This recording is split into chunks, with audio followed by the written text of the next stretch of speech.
दर्शकों ब्रेक तो बाद तुहाडा स्वागत है जी। डॉक्टर साहब एंड वाले इशू बारे आपां गलबात करांगे, की कहना चाहोगे तुसीं? देखो कुछ मैसेजेस ने पर मैं टाइम रिस्ट्रेंट देख रहा, मैं वेरवे नाल नहीं पढ़ सकांगा जी। वीर अमरीक सिंह संदर, सुखविंदर सिंह रियायत, निंदर सिंह, जसप्रीत सिंह जस्सी धनोआ, गुलाम हुसैन, कश्मीर विरक, अमनदीप सिंह, तौसीफ, नवाजिश, अली आगा, JS पंडाल सिंह, जे सिंह, फिर गुलाम हुसैन, अमन बामेलिया ਤੇ गुलाम हुसैन फिर लिखते हैं जी। सो बहुतिया ने साढ़े इस सारे प्रोग्राम की शलाघा की है और अमरीक सिंह सिंधर होरां ने कहा है कि भी बड़ी चंगी खबर है कि NDP के जगमीत सिंह लीडरशिप के लिए रन कर रहे हैं और ये जिहड़ा साढ़े लिए चंगी खबर है। असीं बिल्कुल सहमत हैं। असीं इनफैक्ट पिछला सैगमेंट फ्राइडे का उहदे च एक उन्हां दी सारी लीडरशिप क्वालिटीज़ और इस सारे गल दे उत्ते कीता सी जी। दूसरा पक्ष साडे कोल जो कुछ पहला इटली च होया और अज जर्मनी दीयां खबरां जो फ्रैंकफर्ट दे विच होया आपसी टकरा जी, इस नूं लैके काफ़ी ईमेल्स भी और कॉल्स भी इस ते आई हैं। बहुतियां ने कहा कि जी इस ते तुसीं अपनी राय दिओ। मैं तो दुख का इजहार कर सकता कि एक पासे असी जिथे देख रहे हैं कि भी किवें 5 मिलियन सिख डायस्पोरा अपनी मंजिल वाल वध रहा है, किन्नियां प्राप्तियां ने। इशू ठीक है या गलत है मैं इस बहस च नहीं जाना चाहता क्योंकि मैं खुद इस सारे नू फेस किया है 30 साल की अपनी इत्थों की पंथक लाइफ च जी। एक पीरीयड सी कि इस करके साडा विरोध हुंदा सी ਜਾਂ ਬਾਹਰੋਂ ਵਿਰੋਧ ਕਰਨ ਲਈ ਵੀ ਆਉਂਦੇ ਸੀ ਕਿ ਜੀ ਇਹ ਸੰਤ ਪਿੰਡਾਂ ਵਾਲਿਆਂ ਨੂੰ ਸ਼ਹੀਦ ਕਹਿੰਦੇ ਨੇ ਨਹੀਂ ਔਰ ਉਹ ਤਾਂ ਚੜ੍ਹਦੀ ਕਲਾ 'ਚ ਨੇ। ਪਰ ਅਸੀਂ ਉਦੋਂ ਵੀ ਇਸ ਗੱਲ ਨੂੰ ਮੱਦੇਨਜ਼ਰ ਰੱਖਦੇ ਹਾਂ ਕਿ ਵੀ ਇਹ ਸਾਡੇ ਭੁੱਲੜ ਵੀਰ ਨੇ ਕਦੇ ਕੋਈ ਕੌੜੀ ਗੱਲ ਜਾਂ ਨਾ ਪੱਖੀ ਗੱਲ ਨਾ ਕਹੀ ਨਾ ਲਿਖੀ।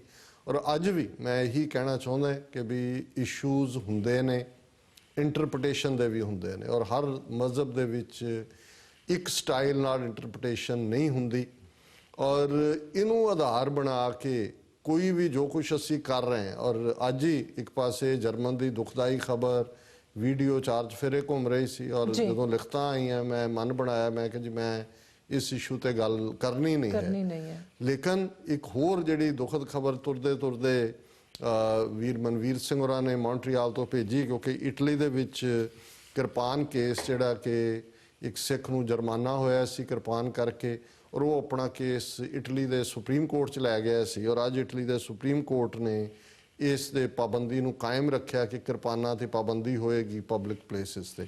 और ये खबर ही है कि Italian supreme court has ruled against Sikh migrant who wanted to carry a ceremonial knife in public.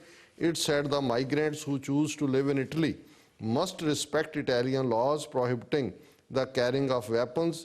Even though many Sikhs regard ceremonial knives as sacred, the court acknowledged that diversity in a multi-ethnic society is important, but it ruled that public safety from weapons was of paramount importance and superseded an individual's rights. The Sikh man in the case was appealing against another court's decision ordering him to pay 2000 ਜਿਹੜਾ ਵੀ ਉਹਨਾਂ ਦੀ currency ਹੈ fine ਜਿਹੜਾ ਕਿ 1700 pounds ਬਣਦਾ ਹੈ, $2195 ਬਣਦਾ ਹੈ, because he had been caught leaving his home in Goito, northern Italy, armed with a knife measuring nearly 20 centimeters, 7.8 inch, Italian media reported.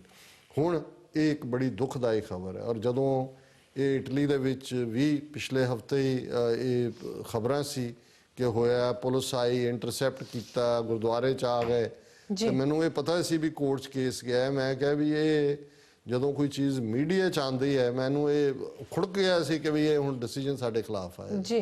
ਔਰ ਇਹ ਪਤਾ ਨਹੀਂ। ਔਰ ਉਸ ਤੋਂ ਪਹਿਲਾਂ ਇਟਲੀ 'ਚ ਤਾਂ ਸਿੱਖ ਹਾਲਾਂ ਇੰਨੇ ਗੁਰਦੁਆਰੇ ਬਣ ਗਏ ਨੇ ਉੱਥੇ ਜਿਹੜਾ ਹੁਣ ਕੋਈ ਵੀ ਨਗਰ ਕੀਰਤਨ ਹੁੰਦਾ 40-50 ਹਜ਼ਾਰ ਸਿੱਖ ਮਾਰਚ ਕਰ ਰਹੇ ਹੁੰਦੇ ਨੇ। ਮੇਰਾ ਖਿਆਲ ਹੈ 25-30 ਗੁਰਦੁਆਰੇ ਨੇ ਇਟਲੀ 'ਚ, ਮੈਂ ਵੀ ਜ਼ਿਆਦਾ ਹੋਣ।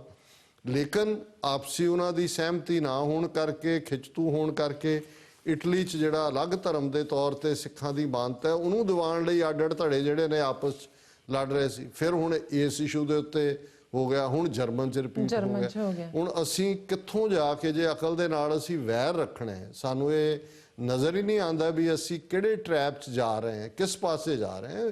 ਇਸ਼ੂਜ਼ ਹੁੰਦੇ ਨੇ, ਜਿਵੇਂ ਮੈਂ ਕਿਹਾ ਹਰ ਧਰਮ ਦੀ ਇੰਟਰਪ੍ਰੀਟੇਸ਼ਨਸ ਹੁੰਦੀਆਂ ਨੇ। ਕੁਝ ਇਸ਼ੂਜ਼ ਅੱਜ ਵੀ ਜਿਹੜੇ ਨੇ ਡਿਫਰੈਂਟ ਵਿਊ ਪੁਆਇੰਟ ਦੇ ਨੇ। ਜਦੋਂ ਕੌਮ ਦੇ ਕੋਲ ਆਪਣਾ ਘਰ ਹੋਏਗਾ, ਆਜ਼ਾਦ ਖਿੱਤਾ ਹੋਗਾ, ਅੱਜ ਸਾਨੂੰ ਕੀ ਪਤਾ ਹੈ ਵੀ ਕਿਹਦੇ ਪਿੱਛੇ ਕੌਣ ਏਜੰਸੀਆਂ ਜੀ, ਨੇ। ਜੀ। ਉਹ ਪ੍ਰੋਟੈਸਟ ਕਰਾਉਣ ਵਾਲਿਆਂ ਦੇ ਪਿੱਛੇ ਨੇ, ਉਹ ਕਿਸੇ ਨੂੰ ਸੱਦਣ ਵਾਲਿਆਂ ਦੇ ਪਿੱਛੇ ਨੇ।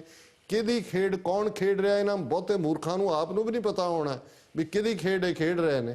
ਪਰ ਇੰਨਾ ਕੀ ਦੇਖ ਲਓ ਕਿ ਭਾਈ ਇੱਕ ਜਦੋਂ ਤੁਹਾਡੇ ਕੋਲ ਆਪਣਾ ਤੁਹਾਡਾ ਆਜ਼ਾਦ ਮੁਲਕ ਹੋਏਗਾ, ਤੁਹਾਡੇ ਵਿਦਵਾਨ, ਤੁਹਾਡੇ ਸਕਾਲਰ, ਤੁਹਾਡੇ ਬਾਬੇ, ਤੁਹਾਡੇ ਟਕਸਾਲਾਂ, ਤੁਹਾਡੇ ਜਥੇ, ਉਹਨਾਂ ਦੇ ਜਿਹੜੇ ਨੁਮਾਇੰਦੇ ਨੇ ਬੈਠ ਕੇ ਕੋਈ ਸਬੂਤਾਂ ਤੇ ਕੋਈ ਵਿਚਾਰ ਨਾਲ ਉਹਨਾਂ ਨੂੰ ਰਿਜ਼ੋਲਵ ਕਰ ਲੈਣਗੇ। ਜਿਹੜੇ ਇਸ਼ੂ ਹੁਣ ਤੱਕ ਨਹੀਂ ਰਿਜ਼ੋਲਵ ਹੋਏ ਉਹਨੂੰ ਹੋਰ ਵੇਟ ਕਰ ਲਓ ਆਪਣੇ। ਪਰ ਜਦੋਂ ਅਸੀਂ ਅਕਲ ਦੇ ਨਾਲ ਹੀ ਵੈਰ ਰੱਖਣਾ ਹੈ, ਮੇਰੇ ਕੋਲ ਸਖਤ ਸ਼ਬਦ ਕਹਿਣ ਤੋਂ ਬਿਨਾਂ ਹੋਰ ਨਹੀਂ। ਔਰ ਮੈਂ ਦੇਖ ਰਿਹਾ ਵੀ ਅਸੀਂ ਡਾਇਸਪੋਰਾ ਸਿੱਖਾਂ ਦੀ ਤਾਕਤ ਦੀ ਗੱਲ ਕਰ ਰਹੇ ਹਾਂ, ਔਰ ਸਾਡਾ ਦੁਸ਼ਮਣ ਵੀ ਦੇਖ ਰਿਹਾ ਹੈ ਕਿ ਵੀ ਇਹ ਅਲਟੀਮੇਟਲੀ ਕੀ ਹੈਗਾ। ਔਰ ਇੱਕ ਖਬਰ ਜਿਹੜੀ ਕੱਲ ਸੀ ਜਿਹਨੇ ਦੱਸ ਦਿੱਤਾ ਹੈ ਵੀ ਕਿਵੇਂ, ਔਰ ਇਹ ਚੰਦੂ ਮਾਜਰਾ ਇੱਕ ਇਹਨਾਂ ਦਾ ਟੁਚਾ ਹੋਰ MP, ਉਹਨੇ ਬੜੇ ਫਖਰ ਨਾਲ ਕਿਹਾ 40 consulate sub offices for NRI soon. Chandumajra ਕਹਿੰਦਾ ਮੈਨੂੰ ਫੋਰਨ ਮਿਨਿਸਟਰ ਦੀ ਚਿੱਠੀ ਆਈ ਹੈ, India is going to open 40 new consulate sub-offices in countries with a strong presence of non-resident Indians.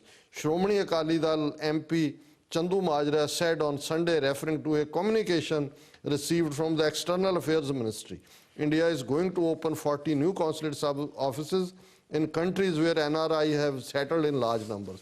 ਹੁਣ ਇਹ ਤਾਂ ਇਹ ਕਹਿ ਰਿਹਾ ਜੀ, ਦੇਖੋ ਅਸੀਂ ਮੰਗ ਕੀਤੀ ਸੀ, ਭਾਰਤ ਨੇ, ਸਰਕਾਰ ਨੇ ਮੈਨੂੰ ਚਿੱਠੀ ਲਿਖ ਦਿੱਤੀ ਹੈ ਕਿ ਅਸੀਂ 40 ਨਵੇਂ ਕੌਂਸੂਲੇਟ ਖੋਲ ਰਹੇ ਹਾਂ ਉਹਨਾਂ ਮੁਲਕਾਂ 'ਚ ਜਿੱਥੇ ਪੰਜਾਬੀ ਸਿੱਖ ਰਹਿੰਦੇ ਨੇ। ਜਦੋਂ ਹੁਣ ਮਤਲਬ ਕੀ ਹੈ ਕਿ 40, ਮੈਂ ਦੇਖਦੇ ਹਾਂ ਖਬਰ, ਮੈਂ ਕਿਹਾ ਜੀ ਹਾਂ ਇਹ ਹੁਣ ਡਾਇਸਪੋਰਾ ਸਿੱਖਾਂ ਨੂੰ ਕਾਬੂ ਕਰਨ ਲਈ 40 ਨਵੇਂ ਇੰਟੈਲੀਜੈਂਸ ਦੇ ਜਿਹੜੇ ਸੈਂਟਰ ਨੇ, ਏਜੰਸੀਆਂ ਦੇ, ਉਹ ਖੋਲ ਦਿੱਤੇ ਨੇ। ਇਹਨਾਂ ਨੇ ਖੋਲ ਦੇਣੇ ਨੇ ਆਉਣ ਵਾਲੇ ਦਿਨਾਂ 'ਚ। ਔਰ ਅਸੀਂ ਅਕਲ ਤੋਂ ਕੰਮ ਲੈਣਾ ਨਹੀਂ ਹੈ। ਕੋਈ ਧਾਰਮਿਕ ਮੁੱਦਾ ਹੋ ਗਿਆ, ਕੋਈ ਸਮਾਜਿਕ ਹੋ ਗਿਆ, ਕੋਈ ਇੱਧਰਲਾ ਹੋ ਗਿਆ, ਕੋਈ ਉੱਧਰਲਾ ਹੋ ਗਿਆ, ਨੌਨ ਇਸ਼ੂਜ਼ ਦੇ ਉੱਤੇ ਅਸੀਂ ਆਪਣੀ ਤਾਕਤ ਜ਼ਾਇਆ ਕਰਨੀ ਹੈ। ਔਰ ਫਿਰ ਜੋ ਇਟਲੀ ਦੀ ਸੁਪਰੀਮ ਕੋਰਟ ਨੇ ਫੈਸਲਾ ਦਿੱਤਾ ਹੈ, ਹੁਣ ਜੇ ਗੁਰਦੁਆਰਿਆਂ 'ਚ ਅਸੀਂ ਕਿਰਪਾਨਾਂ ਕੱਢਾਂਗੇ, ਜੇ ਹਮਲਾਵਰ ਰੁਖ ਰੱਖਾਂਗੇ, ਤੇ ਸੁਪਰੀਮ ਕੋਰਟ ਦੇ ਜੱਜਾਂ ਸਾਹਮਣੇ ਸੀ ਕਿ ਨੋ ਜੀ ਇਟਸ ਫॉर ਪੀਸ, ਇਟਸ, ਉਹ ਕਹਿੰਦਾ ਅਜੇ ਕੱਲ ਦੀ ਖਬਰ ਹੈ, ਤੁਸੀਂ ਉੱਥੇ ਕੀ ਕਰ ਰਹੇ ਜੀ ਜੀ। ਸੋ ਕੁੱਲ ਮਿਲਾ ਕੇ ਮੈਨੂੰ ਲੱਗਦਾ ਹੈ ਕਿ ਵੀ ਇਹ ਪਤਾ ਨਹੀਂ ਗੁਰੂ ਨੂੰ ਅਸੀਂ ਕੀ ਮੂੰਹ ਦਿਖਾਵਾਂਗੇ। ਪਰ ਇਹ ਜੋ ਵੀ ਹੋ ਰਿਹਾ ਹੈ, ਜਿਸ ਨਾਂ ਥੱਲੇ ਵੀ ਕੋਈ ਕਰ ਰਿਹਾ, ਕੋਈ ਸੁਧਾਰ ਦੇ ਨਾਂ ਥੱਲੇ ਕਰ ਰਿਹਾ, ਕੋਈ ਗੁਰਮਤ ਮਰਿਆਦਾ ਦੇ ਨਾਂ ਥੱਲੇ ਕਰ ਰਿਹਾ, ਕੋਈ ਰਹਿਤ, ਇਹ ਸਭ ਜਿਹੜਾ ਇਹ ਸਿੱਖੀ ਦਾ ਨੁਕਸਾਨ ਕਰਨ ਦੀ ਗੱਲ ਹੈ। ਇਹਨਾਂ ਚੋਂ ਇਹ ਕੱਲ ਨੂੰ ਜਵਾਬਦੇਹ ਹੋਣਗੇ ਕਿ ਭਾਈ ਕੌਮ ਤਾਂ ਆਪਣੀ ਹੋਂਦ ਦੀ ਲੜਾਈ ਲੜ ਰਹੀ ਸੀ ਕਿ ਭਾਈ ਉਸ ਖਿੱਤੇ 'ਚ ਅਸੀਂ ਸਰਵਾਈਵ ਕਰਨਾ ਹੈ ਕਿ ਨਹੀਂ ਕਰਨਾ, ਔਰ ਤੁਸੀਂ ਕਿਸ ਪਾਸੇ ਕੌਮ ਨੂੰ ਜਿਹੜਾ ਤੋੜ ਦਿੱਤਾ ਹੈ, ਉਹਦੀ ਐਨਰਜੀ, ਉਹਦਾ ਇਮੇਜ, ਤੁਸੀਂ ਇੱਥੇ ਜ਼ੋਰ ਲਾ ਕੇ ਇਮੇਜ ਬਣਾਉਂਦੇ ਹੋ। ਇਸ ਕਿਸਮ ਦੀ ਇੱਕ ਵੀ ਘਟਨਾ ਜਿਹੜੀ ਹੈ ਮੁੜ ਕੇ, ਔਰ ਏਜੰਸੀਆਂ ਉਹਨੂੰ ਯਕੀਨੀ ਬਣਾਉਂਦੀਆਂ ਨੇ ਕਿ ਉਹ ਵੀਡੀਓਜ਼ ਘੁੰਮ ਰਹੀਆਂ 4 ਚਫੇਰੇ ਦੂਜੇ, ਔਰ ਫਿਰ ਸਿੱਖ ਇੱਕ ਦੂਜੇ ਨੂੰ ਹੀ ਕਹਿ ਰਹੇ ਹੁੰਦੇ ਨੇ ਲਓ ਜੀ ਸਾਡੇ ਤੋਂ ਤਾਂ ਗੁਰਦੁਆਰੇ ਮੈਨੇਜ ਨਹੀਂ ਹੁੰਦੇ, ਅਸੀਂ ਖਾਲਿਸਤਾਨ ਕਿਵੇਂ ਮੈਨੇਜ ਕਰਾਂਗੇ। ਜੀ ਜੀ ਬਿਲਕੁਲ। ਡਾਕਟਰ ਸਾਹਿਬ ਸਾਡੇ ਕੋਲ ਆਪਾਂ ਲਿਖਤ ਪੜ੍ਹ ਸਕਦੇ। Okay doctor Sahib, I think ਸਾਨੂੰ ਅੱਜ ਦਾ ਵਿਚਾਰ ਹੀ ਸ਼ੇਅਰ ਕਰਨਾ ਚਾਹੀਦਾ ਆਪਣੇ ਦਰਸ਼ਕਾਂ ਨਾਲ। ਕੀ ਕਹਿਣਾ ਚਾਹੋਗੇ ਤੁਸੀਂ? ਦੇਖੋ, ਅੱਜ ਮੂਲ ਨਾਨਕਸ਼ਾਹੀ ਕੈਲੰਡਰ 2003 ਮੁਤਾਬਕ ਜਿਹੜਾ ਹੈ ਜੇਠ ਮਹੀਨੇ ਦੀ ਸ਼ੁਰੂਆਤ ਹੈ। ਕੋਈ ਸਿੱਖੀ 'ਚ ਸੰਗਰਾਂਦ ਦੀ ਕੋਈ ਅਹਿਮੀਅਤ ਜਾਂ ਕੋਈ ਸ਼ੁਭ ਤੇ ਅਸ਼ੁਭ ਦਾ ਕਨਸੈਪਟ ਨਹੀਂ ਹੈ। ਗੁਰੂ ਸਾਹਿਬਾਨ ਨੇ 12ਵਾਂ ਤੁਖਾਰੀ 'ਚ ਗੁਰੂ ਨਾਨਕ ਸਾਹਿਬ ਦਾ 12ਵਾਂ ਹੈ, 12ਵਾਂ ਮਾਹ 'ਚ ਪੰਜਵੇਂ ਪਾਤਸ਼ਾਹ ਦਾ ਹੈ। ਔਰ ਦੋਨੋਂ ਹੀ ਜਿਹੜੇ ਨੇ ਇਸ ਗੱਲ ਵੱਲ ਹੀ ਇਸ਼ਾਰਾ ਕਰਦੇ ਨੇ, ਸਮਝਾਉਂਦੇ ਨੇ। ਉਪਦੇਸ਼ ਹੈ ਕਿ ਭਾਈ ਕਿਉਂਕਿ ਪੰਜਾਬ ਦੀਆਂ 6 ਰੁੱਤਾਂ, 6 ਮੌਸਮਾਂ ਦੇ ਨਾਲ ਬਦਲਦੇ ਰੰਗ, ਕੁਦਰਤ ਦੇ ਵੇਸ, ਮੌਸਮ ਔਰ ਰੂਹ ਦੇ ਰੰਗ, ਇਹਨਾਂ ਸਾਰਿਆਂ ਦੇ ਨਾਲ ਹੀ ਜਿਹੜੀ ਹੈ ਕਿਵੇਂ ਰੱਬ ਦੀ ਯਾਦ ਜਿਹੜੀ ਹੈ ਉਹ ਇਸ 'ਚ ਅਹਿਮ ਹੈ। ਔਰ ਅਸੀਂ ਕਿਉਂਕਿ 12ਵਾਂ ਮਾਹ ਦੀ ਬਹੁਤ ਚਰਚਾ ਹੁੰਦੀ ਹੈ, ਅਕਸਰ ਗੁਰਦੁਆਰਿਆਂ 'ਚ ਵੀ ਕਥਾ ਵੀ ਹੁੰਦੀ ਹੈ, ਮਹੀਨਾ ਪੜ੍ਹਿਆ ਵੀ ਜਾਂਦਾ। ਅੱਜ ਸਾਰੇ ਪਾਸੇ ਹੋਏਗਾ ਹਰ ਜੇਠ ਜੜੰਦਾ ਲੋੜੀ ਹੈ ਜਿਸ ਅੱਗੇ ਸਭ ਨਿਵਨ, ਹਰ ਸੱਜਣ ਦਾਵਨ ਲੱਗਿਆ ਕਿਸੇ ਨਾ ਦੇਈ ਮਨ। ਸੋ ਜ਼ਾਹਰ ਹੈ ਕਿ ਵੀ ਇਹ ਅਲਟੀਮੇਟਲੀ ਗੱਲ ਰੱਬ ਨਾਲ ਜੁੜਨ ਦੀ ਹੈ। ਪਰ ਅਸੀਂ 12ਵਾਂ ਤੁਖਾਰੀ ਦਾ ਜਿਹੜਾ ਹੈ ਵਿਚਾਰ ਲਈ ਚੁਣਦੇ ਹਾਂ। ਔਰ ਇਸ ਦੇ ਗੁਰੂ ਨਾਨਕ ਸਾਹਿਬ ਰਚਿਤ ਤੇ ਰਾਗ ਤੁਖਾਰੀ ਹੈ, ਉਹਦੇ ਵਿੱਚ 12 ਮਾਹ ਹੈ ਔਰ ਜੇਠ ਮਹੀਨੇ ਪ੍ਰਤੀ ਹੈ। ਮਾਹੋ ਜੇਠ ਭਲਾ ਪ੍ਰੀਤਮ ਕਿਉਂ ਬਿਸਰੈ, ਥਲ ਤਾਪੈ ਸਰ ਭਾਰ, ਸਾ ਧਨ ਬਿਨੋ ਕਰੈ।